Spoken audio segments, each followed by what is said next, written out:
We'll get started in just a minute. Mama Bets, appreciate you being here. Real one since day one.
Yeah. Yo, we're here, bro. It's that time.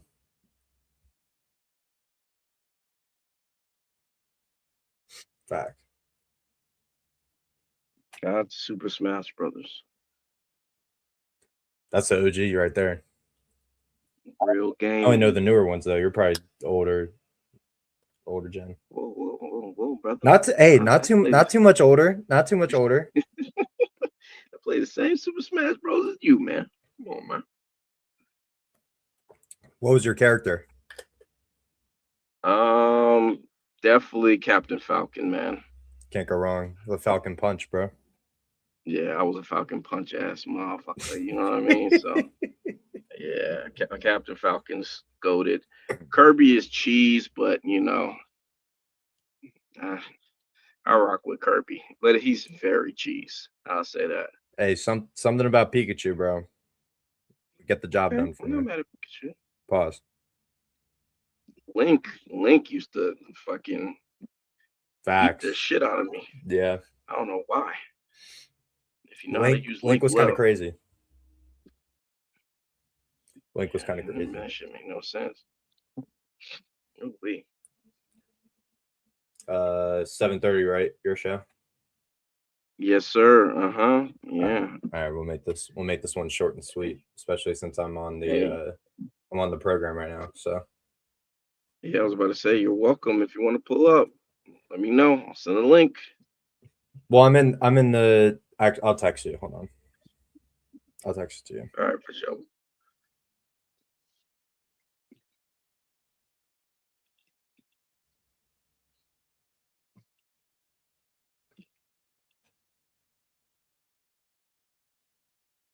So you don't even need to send it. Oh, okay, bet. Yeah, that's what I meant. Like Didn't even I'm using it right now, but like I obviously want to be done before yours, so it doesn't fuck anything up. I feel you. And with that, we shall get started.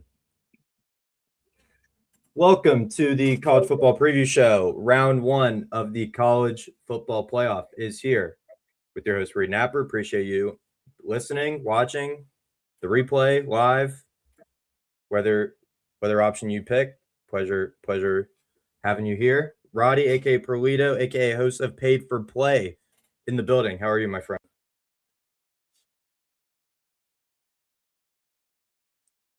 I think he got a call. Potentially. We'll see. We'll give him a second. It's all good.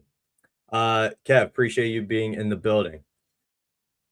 What better way to start the college football playoff than a rematch? Of course, a rematch in Norman, Oklahoma.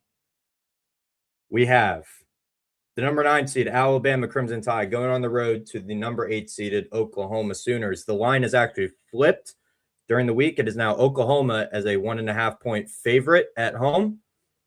All lines and odds on the show tonight are through Onyx Odds using code LFTG, or if you're listening to the playback, it will be a link in the description. Or if you're listening live in the space, it is the second pinned tweet. I've posted the original partnership announcement tweet up there. If you want to sign up using code LFTG, you get $115 in bonus bets, legal in over 38 states, I believe it is. So shout out to them, capable of betting on college player props in states you're normally not allowed to. So shout out to them. Great sponsor of the program, Onyx Odds. Again, code LFTG. So let's set the table for this matchup in Norman. Again, this is tomorrow night, 8 p.m., I believe, 7:30 or 8 p.m. 8 p.m. Yes, on ABC. This is a rematch, as I said. Oklahoma won the previous meeting 23-21 and got outgained by over 200 yards to Alabama. That game was in Tuscaloosa. Oklahoma coming in with a top 10 rated defense, top 10 in points allowed, top 10 in yards per play allowed, and a top 5 rush defense altogether.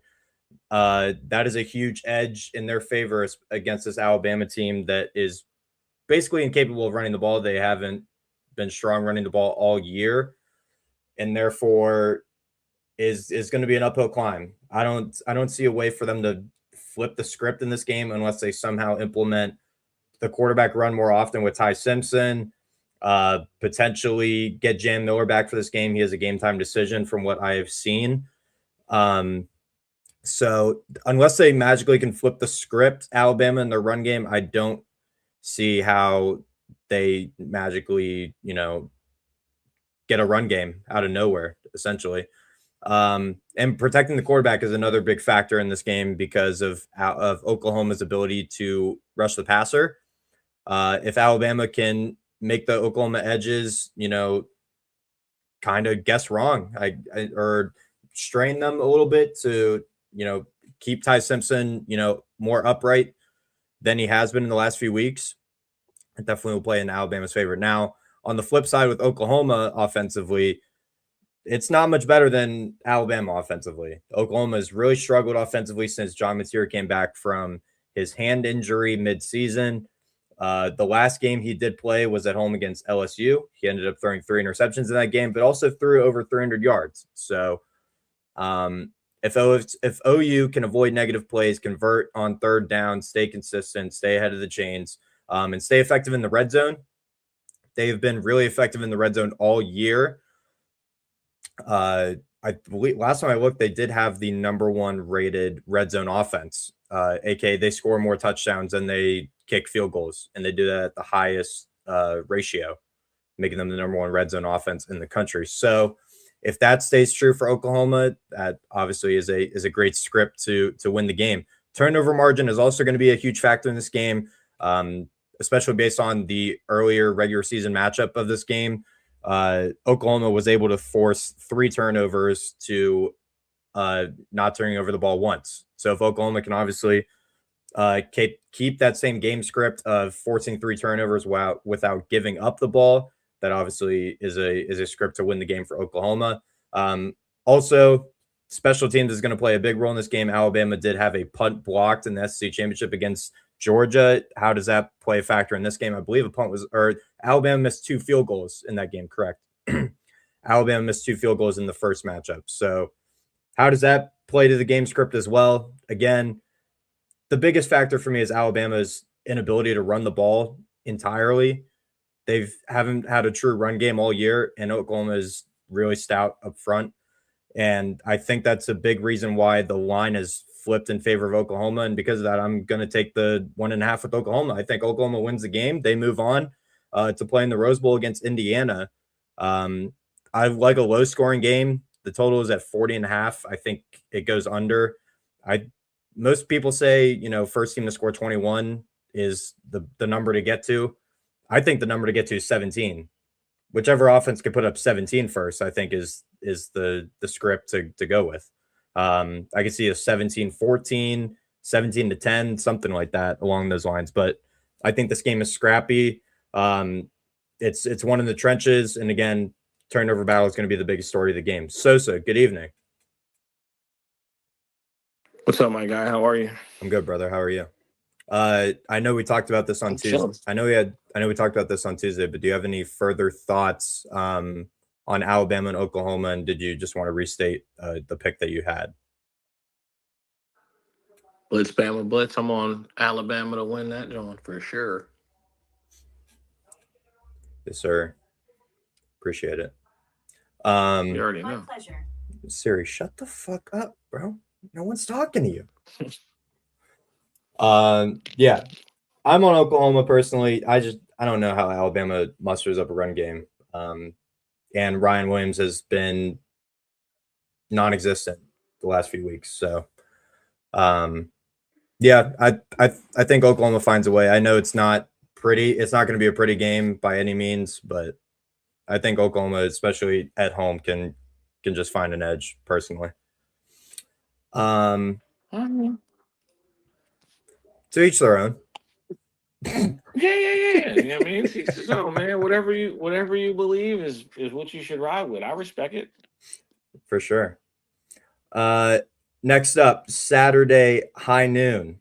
We have the 10 seed Miami going on the road to College Station to take on the number 7 ranked Texas A&M Aggies. The line is currently A&M minus 3.5. Totaled at 48.5. Setting the table for this one, Texas A&M and Miami's first appearances in the college football playoff, first home playoff game at Kyle Field, obviously. A&M comes in with a complete team in my eyes, ranked top 20 in both total offense and total defense. Miami's offense, while explosive, can also be balanced, top 10 around there in yards per pass attempt, top 10 in rushing efficiency at around 6 yards per clip. So what's really the game script for this one? A&M's defense is going to be a factor in this game. Just to put it plain and simple, A&M's defense is going to be must see. Number 4 in points allowed, number 1 in yards per play allowed, number 1 in rushing yards per carry allowed, 2 in passing yards allowed per attempt. So can A&M keep Miami behind the sticks, force them into 3rd and long, possibly force a vintage Carson Beck 1 or 2 interceptions? How does that play into the game script? Miami, on the other hand, offensively, winning first downs, staying ahead of the chains, not forcing yourself into 3rd and longs where you have to throw the ball. I think leaning on Mark Fletcher in the run game is their key to success here. And how can they manufacture explosive plays? I think that's the key to Miami's success on offense. A&M, on the other hand, offensively, let's not have Marcel Reed throw 3 interceptions in the first half. Plain and simple. I mean, just don't have a similar style game that you had against South Carolina a few weeks ago, and you should be fine. Mario Craver, Casey Concepcion, Le'Veon Moss, a game time decision in this spot. So how do we see that play in favor for the A&M offense? Number at 3.5. I lean A&M at home, also solely because I'm a Carson Beck hater. I think he stinks. And because of that, I'm going to take A&M at home with the 3.5. Sosa? Miami on the money line. That's where I'm at with it. I spoke on them. I think that they match up very well in the trenches. I know that they're the front four defensively for Texas A&M is really, really good, and I'm supposed to be afraid of them. I do not fear this football team at all. I think if Lenora Sellers can walk in and put up 30.5, I think that Miami can do that. If the only way I would think that Miami would be in trouble is if they couldn't, compete in the trenches. And I think they're going to be able to compete just fine. They have a quarterback that can make plays. I think people are acting like Texas A&M is like this defensive juggernaut. They're not as good as people think. I do not think they're as good as people think. I don't know why. I don't know where people are getting this belief that they are. But if Lenora Sellers can walk into Kyle Field and put up a 30-piece in a half, I don't think Miami is going to have issues like scoring points. I like the game to go over. I like Miami to win the game. That's where I'm at. For sure. It's totally not you picking Miami because they got over Notre Dame. No, not at all. It's not. No, I totally agree. I mean, this one in my eyes is a coin flip. I just think Marcel Reed I think he's prone to throw an interception potentially in this game as well. I mean, there's definitely going to be turnovers in this game. It's just whichever team can limit them. And I think Miami is able to turn the ball over at a higher rate than A&M. I think Carson Beck's put in some uncomfortable positions, mainly because of that D-line for A&M. I think Cassius Howell gets after him, and they cause disruption all day. And that's part of the reason I'm going with A&M minus 3.5 for sure. Sosa on Miami money line, pretty good number, plus 136 right now on Onyx. So can't complain with that for sure. Before we move on to the last 2 games that we unfortunately have to talk about, but they are playoff games, let me turn everyone's attention to the Jumbotron right now. The first pinned tweet up there when you look, paid for play, 7:30 tonight, so in about an hour. Roddy, Sosa, myself, going to be jumping on there. Further analysis of all the games, further best bets, picks, stuff like that. And it's going to be a live chat, so similar to the space that I'm hosting right now. You can go in, comment any plays you like, any questions, stuff like that, and get our thoughts and opinions on it. So make sure to go like and retweet that first pin tweet up in the Jumbo and join us on YouTube at 7:30 tonight. So in about an hour right after the show here. Make sure to go check us out. Next game on the slate, 3:30 Eastern. 11-seeded Tulane, the American Conference champions, going on the road to number 6 Ole Miss. The line is currently 17.5 in favor of Ole Miss, totaled around 56.5. This is another rematch similar to the Alabama-Oklahoma game. Ole Miss wiped the floor with Tulane. This game was also in Oxford. I think it was in week 3 or 4. Ole Miss won 45-10, piling up 548 total yards of offense. Biggest storyline around this game is how does Ole Miss play without Lane Kiffin, calling the shots. I really don't see this game going any way different than the earlier matchup in the season. Tulane does have a top 10 turnovers forced. They forced 24 turnovers on the year, notably 15 interceptions. But I don't think they, force a lot of turnovers, unexpectedly on Ole Miss here. Unless Trinidad Chambliss literally plays the worst game that he's had all year. I see this game script being very similar to how it played out earlier in the season. Tulane does bring in the 81st ranked third down defense. They also are tagged with the most with a lot of penalty yards, not the most. 123rd in the country. They're averaging 66 yards worth of penalties per game. I expect Trinidad Chambliss to play like his normal self.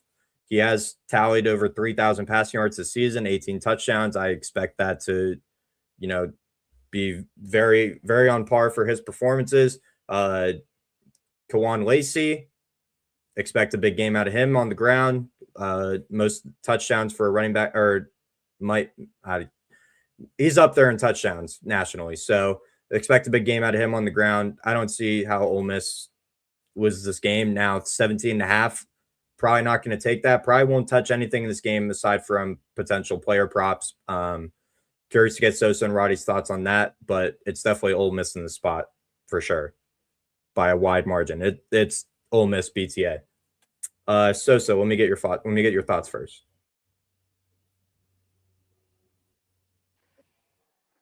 I like Tulane to cover and win the game. I'm just fucking with you. I was about to say, bro, you're trying to get on a clip right now, bro.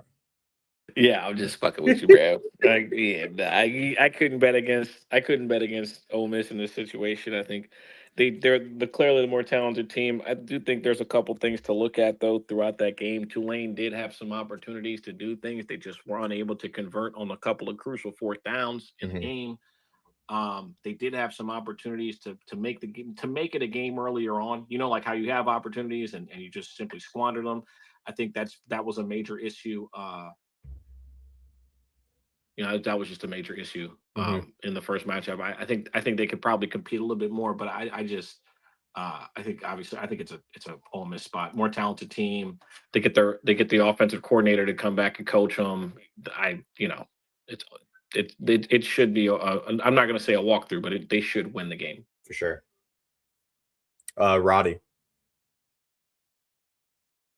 Yeah, man. I mean, I don't know anybody unless you are an alumni of Tulane that thinks they're going to win this game. Even they don't believe they're going to win this game.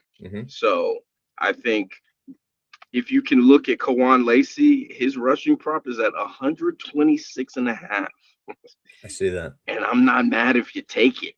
Like I'm really thinking that he's going to have a monster day on the ground in both these lopsided games that we're going to see. I'm targeting the running backs. If you do one action, I would target both running backs. Oregon's running back. Oregon's been a great running team all year, as well as obviously Ole Miss. Kawan Lacey's had a great year. So playing the one touchdown for Kawan Lacey is just pointless. I think it's at like minus 300 or something crazy. You might as well play the 2 or the 3 if you want action, or just play his rushing yards straight up. Team total, like blowout games, you want to play team totals. You want to play rushing yards because the game's going to be out of contention. And I think you could see them pull up in the third, maybe fourth quarter, but I can also see Pete Golding saying, hey, I'm the head coach of this football team now. This is the standard we're going to set. This is the type of team we're going to be, and we want to instill some sort of fear into Georgia if possible, especially being the team that they lost to. That we're here to stay, and we're just as good, if not a better team than when you first saw us. So Only play on the game. I'm gonna take a little flyer on Kawan Lacey's rushing yards. Again, it's crazy. It's at 126.5. I'm taking it up to 130, 150. I could see 150 on for him. He's going to have a day. And then I think Ole Miss's team total is a little bit safer than the spread, just in case Tulane, gets something on the back end. But that's the only place for me in this game. For sure. You read my mind. That was about to be the next point I made, was Ole Miss's team total sitting at 37.5. I don't see how they don't put up 40 again in this game, just like they did in the first matchup. Potentially Tulane hanging around in the first half, but I agree with the same thought process as you, Roddy, that this is Pete Golding's show now, where they're done with Lane Kiffin completely. So I could see him, trying to run up the score early and often, just to try to set a point, especially when you have Georgia on tap, trying to make them actually think about the game, put some fear into them, I guess. So definitely don't hate that look for sure. And Kawan Lacey, you have to play his rushing yards for sure. I was actually pulling up what he had in the first matchup. 1 second.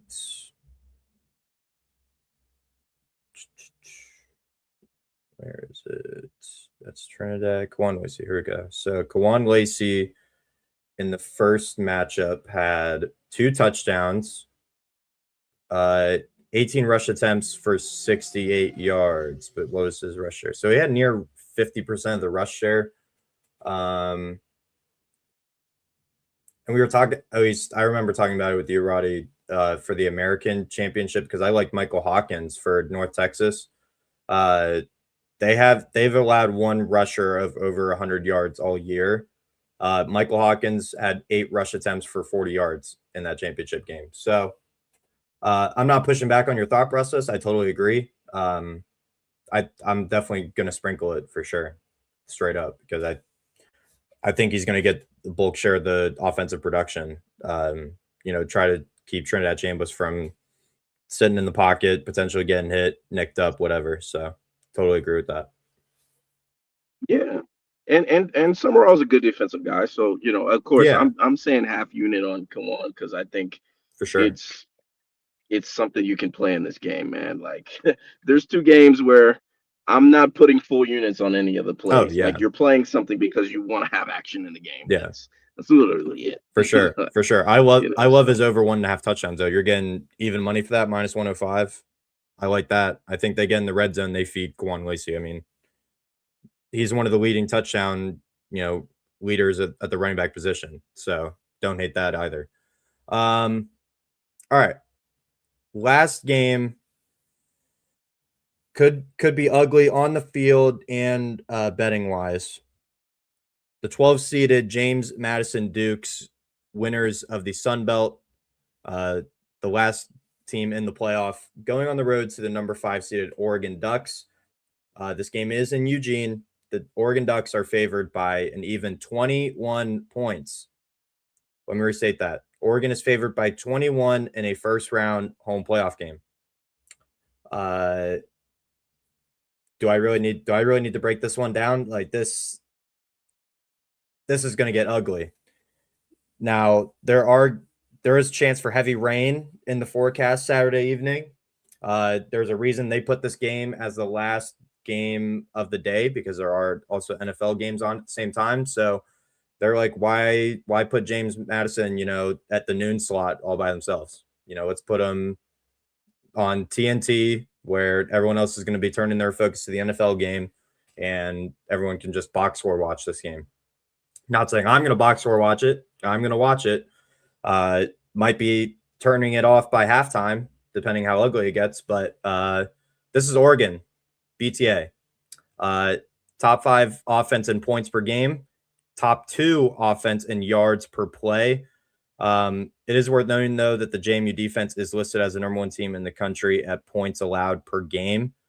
But you have to also take into account their competition level. The only Power 4 team they played all year, all year, was Louisville, and they lost by 14 to them on the road. So How are they going to fare traveling cross country to one of the toughest places to play in the country? I don't think very well. I don't think it's going to translate. So I like Oregon. I like Oregon with the number. I've been saying this for the past 2 weeks since these matchups were set. I like Oregon even to win by 30. So Oregon minus 29.5 on Onyx is plus 237. I'm going to at least place a half unit on that. I think Oregon does enough in the first half, gets their starters out potentially by halftime at the latest, midway through the third quarter. And they're letting all the backups play against JMU, just getting, good reps personally. So this is Oregon in a big spot. Let me look at player lines. It is also worth noting Oregon is potentially going to get some of their big-time receivers back. So Evan Stewart looks on track to at least get some game time. He has missed all year with a leg injury. Kenyon Sadiq is questionable come in the game. Malik Benson is questionable come in the game. Jeremiah McClain is questionable come in the game. So a lot of the receivers for Oregon are questionable. But again, if they get out to a huge lead by halftime, they're not going to keep them in, especially when you have Texas Tech on deck. So this is Oregon in a big spot. Noah Whittington rushing yards at 89.5. Don't hate that look. JMU's, claim to fame defensively is stopping the run, but again, you have to take their competition level into account. You're getting plus 105 for that. I don't hate that. Noah Whittington, Oregon running back, 90 plus rushing yards. Probably my favorite play. Or Kenyon Sadiq, 60 plus receiving yards. I haven't looked at recent games for Sadiq, but he has been playing as their number one receiver for the past few weeks since the Corian Moore got hurt, has been banged up. So don't hate that look either. Kenyon Sadiq, 60 plus receiving yards for Oregon. Sosa, any and all thoughts on this game? I know it might not be a lot, but any looks that you like?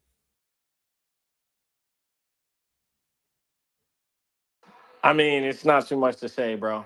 Yeah. Kind of, it's like, yep. Oregon wins the game. I think that, obviously we expect them to just beat the shit out of them, which makes sense. Yeah. It's a high level stay away unless I'm just betting everything on Oregon, right? I think that's what all I've seen. There's no doubts that there should be a definitive talent gap between these two teams. So that's when that's the case, unless you're going all the way on the favorite, it's like I said, majority of the looks are just stay the fuck away. For sure. Totally agree. Another thing potentially for the listeners, if you like betting team totals, similar to that Ole Miss Tulane game, with a spread of that size, it definitely is worth taking a look at team totals. Oregon's team total is only at 34.5, minus 105 on Onyx. That's probably my favorite play in the whole game. You're telling me Oregon only has to score 5 touchdowns against JMU? They could get that by halftime. I remember specifically I took what was it? It was Oregon and Minnesota earlier this year. It was on a Friday night. I took the over solely because I thought Oregon could score the number by themselves. It was either 46 or 47.5. Oregon put that up by themselves, and Minnesota tacked on 2 touchdowns along with it. So Oregon over 34.5. I don't hate that at all.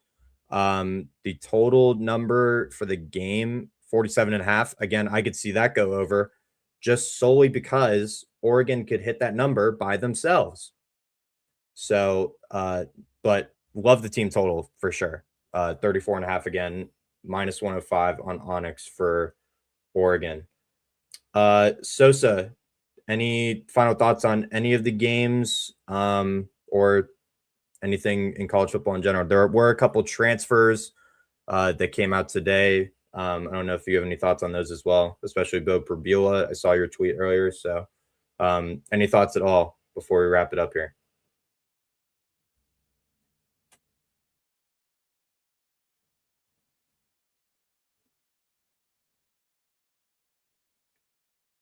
All right, I'll take that as a no. For everyone in the building, listening live, watching live, I appreciate it very much. Oh, Roddy's coming back up. Let me see if he has anything else before we get out of here. Roddy. Yes, what up? My bad. You're good. Phone call. You're good. Anything at all for Oregon JMU? The Oregon team total. Their team total is actually a little bit lower. 34.5. Like, bro, that's crazy. Yeah. I'm more comfortable taking the 21 with Oregon, strangely enough, because I think James Madison's offense is going to have a hard time. Even if they don't get to the team total, I do think that they won't be able to match the scoring Oregon's going to do. I think it's going to be a lot of running the ball.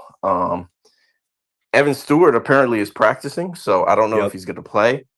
I feel like he's going to play on in next round. I don't think it's going to be this round probably, but we'll have to see what happens. But I mean, this is total domination, man. Like there's no way for James Madison to win this game. They're going cross country at night in Austin. Weather's probably going to be trash like it always is. So there is a chance for a monsoon. So yeah. Well, there we go. Yeah. So that's why I like the running backs in both games that are going to be blowouts. So what's my good brother's name? Hold on. Noah Whittington. Yeah, Noah Whittington. His line's at 89.5. Yeah, he's going to get 100 piece too. It's going to be bad. But yeah, I got nothing. For sure. Oregon team total again is my favorite play for sure. Over 34.5. I think that's just way too low.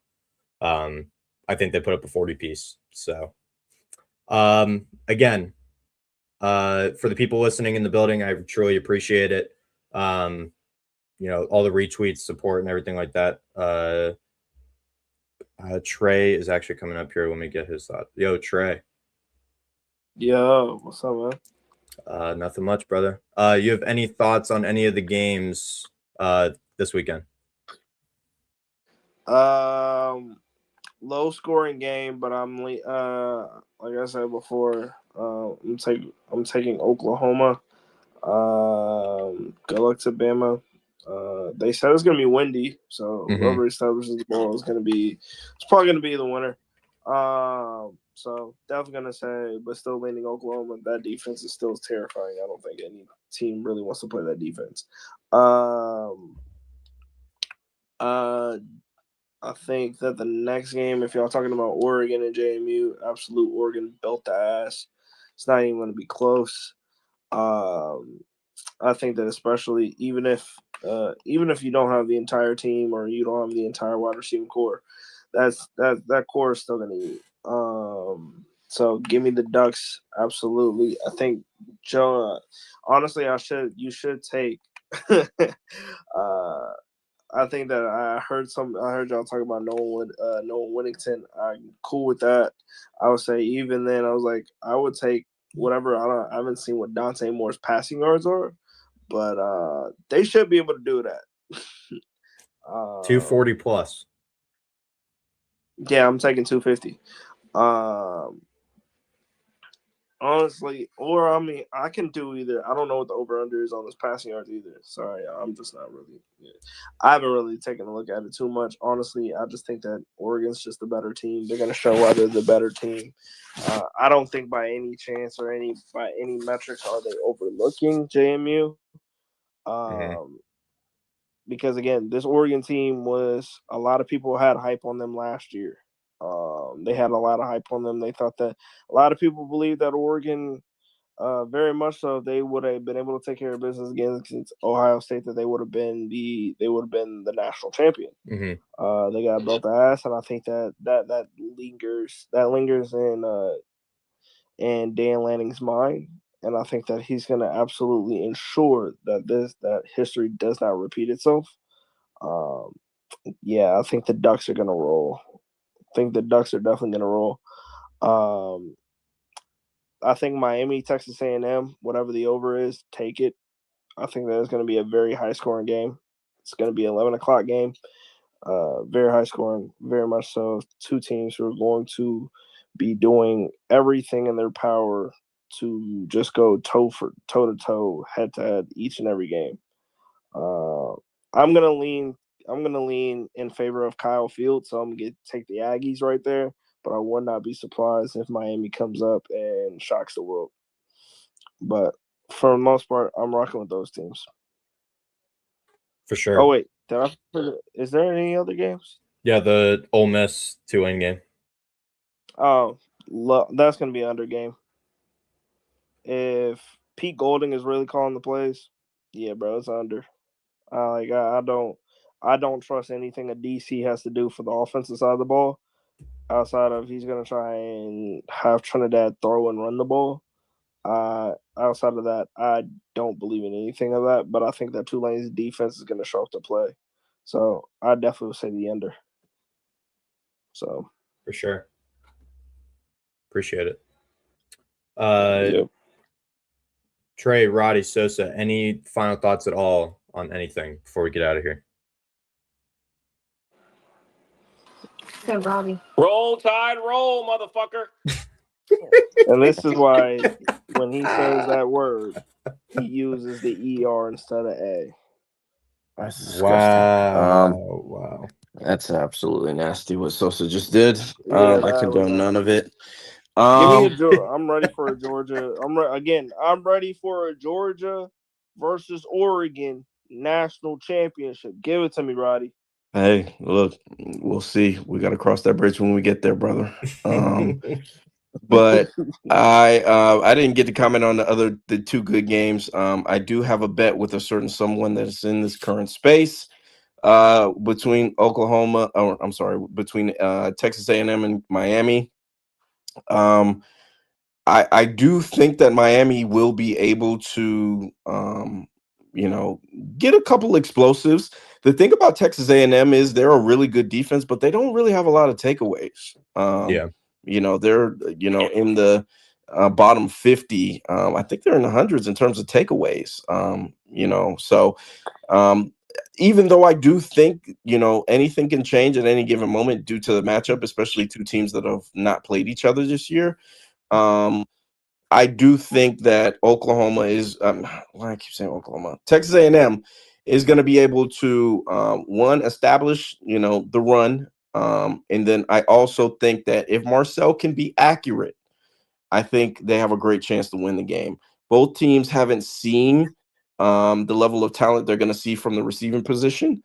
Don't know CJ Bailey's health status. I've heard he's good. I just is a wait and see on that. But in general, I think Texas A&M does enough. Whenever there's a pick'em game, for everybody who's saying that this game is a pick'em, it's still 3 points to the home team. It's not a true pick'em. So I think Texas A&M wins the football game. Don't know if they cover the 3.5. Definitely see them, potentially covering the 2.5, maybe winning by a field goal. I think they edge it out. But my favorite play in the game is the over. I think both teams are going to be able to score points. Not really mad at Carson Beck's passing yards either. I think he's going to be able to, be accurate and hit his open man. But if he gets pressured, that's when he starts, playing badly. So Miami's been a different team on the road, especially their secondary. I know they're getting players back, but they've been a little different team on the road against better competition rather than they've been at the crib. So that's it for Miami and A&M. And then I think Oklahoma is just gonna outlast Alabama. I don't think it's gonna be an absolutely disgusting game. I do understand that, Alabama doubled them up in yardage last time they played each other, but I think what Oklahoma can do defensively is going to contribute to a lot of what's going to happen offensively. I think their defense could get them in good spots, not to say that they're going to have 3 turnovers again, but I think, they're going to give them maybe some short fields, stop the run really well, and I don't know. Ty Simpson has not been accurate for the last couple of weeks. If he's dealing with a back injury, that might be the cause of it, but he's not been the same guy that he was even in the Oklahoma matchup. That's when his play started to decline a little bit. So if I'm looking at it, I just think that Oklahoma is going to be able to outlast them. R. Mason Thomas is the big equalizer in this matchup. Him playing again is huge for them. I think that's why they kept him out for so long. So give me Oklahoma on the money line. That's what I love the most. But I'm excited for this week. I'm hoping for a good week of ball, and hopefully we can just enjoy, sit at home and chill. Yeah, for sure. Especially, hopefully the first two games, live up to the hype, and we don't even have to worry about the second two, or the 3:30 and the 7 o'clock game, like, because those are going to be stinkers. But I hope they play out well for sure. Well, Roddy, Trey, Sis was up here for a minute. Appreciate you boys coming with to speak as always. For the people in the building, 49er Girl, Busy B, Alex Lawson, Seinfeld, CEO Ryan, Vic, Don Mitchell 14, Sad Boy 9, Kev, It's On Me, and Brian. Appreciate you guys tuning in live to the space. We will be back on Tuesday for college football chatter. Of course, transfer portal is ramping up. The Michigan coaching search, if nothing changes, of course, we'll keep you guys up to date on all of that. Make sure to like the first tweet in the jumbo, like and retweet that. Again, 7:30 tonight, so in about 30-40 minutes, live on Paid for Play, of course, with Roddy. Further analysis of all the games, best bets, stuff like that. Appreciate you guys retweeting that as well. Second tweet, again, all the odds and lines we talked about tonight were on Onyx. Make sure to use code LFTG, legal in over 38 states. Appreciate them as always. Using my code LFTG gets you $115 in bonus bets. Third tweet was the live stream, so if you want to go back and watch the live stream. And then the first one was the Spaces tweet. Again, would appreciate a like and retweet on that as well.